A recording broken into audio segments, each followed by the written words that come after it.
What's up guys, welcome back to my channel.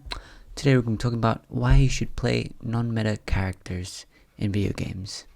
Sometimes, if not always, okay. So without further ado, let's get into the video. So here's my story. In all the video games I've played, I love to always pick the things that weren't popular. Things that, as that you call meta or popular. Even in school, I'd pick subjects that weren't that popular, or like when we had a topic in English class, I picked the one that no one else picked. So in some games, for example, or Clash Royale, I remember my first legendary card, Sparky. I just fell in love with him. He wasn't considered to be good by anyone, but I just had so much fun using him. And yeah, next is Zenyatta from Overwatch. I played him when he was probably one of the worst picks in Overwatch. He was just so vulnerable because he had no movement abilities or anything, and honestly, no viability. But I always found a way to have fun with him and win with him. And then finally is Crypto from Apex. He was considered the bottom 2 legend when I played him, and but I managed to do really well with him. And so yeah, I'm gonna list off why you should play non-meta heroes or things in video games, whatever. Yeah. So reason number one is that people won't pick the character that much because they're not that popular. They're not meta. They're gonna be picked less. So you're free to use them whenever. And yeah, if you pick the meta characters, you're bound to clash into people who take your main, or meta main, and that's pretty upsetting. So especially in Apex, if you main like Wraith, yeah, you're bound to get her taken off you. So yeah, reason number 2 is that people are so used to fighting the meta, they know how to counter it most of the time because they've had so much practice. So when you pull out the non-meta heroes and actually use some good strategies with them, they're gonna be so confused. They're like, what the heck, how do I deal with this? I haven't practiced with them. So yeah, all of a sudden you pull out a goddamn Sparky to people who've been training for hours against the meta. They're gonna have no idea how to deal with you, and boom, it's an easy clap for you. And if you're playing the non-meta heroes, you've been trained how to fight the meta against what you're playing, and you've had tons of hours practicing against the meta. So yeah, double win for you.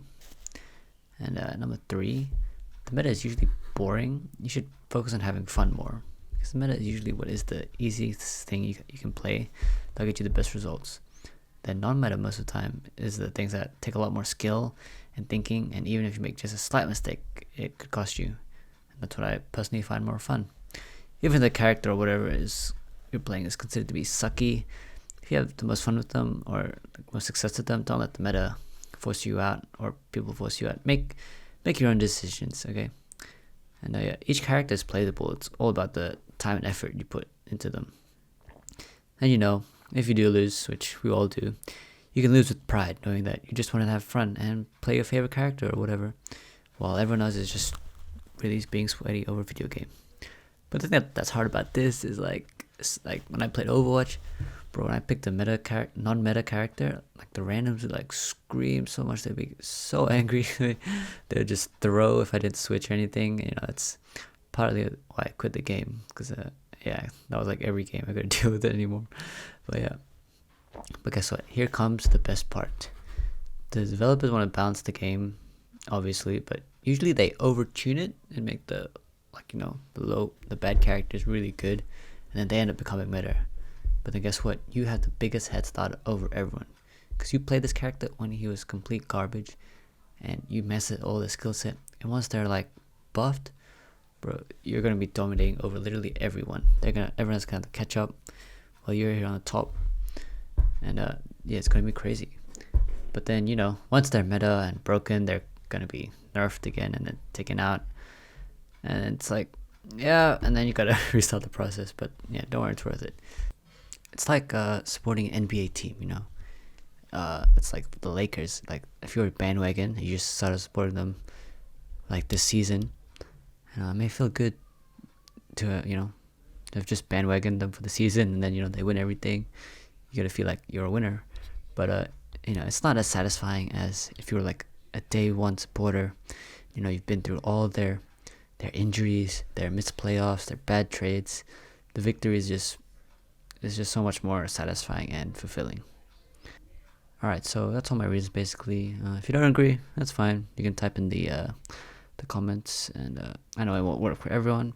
I know there are people who only play meta or what's the best and never have a real main. But I'm the guy who likes to stick with someone through their ups and downs, And this can be related to unpopular characters as well.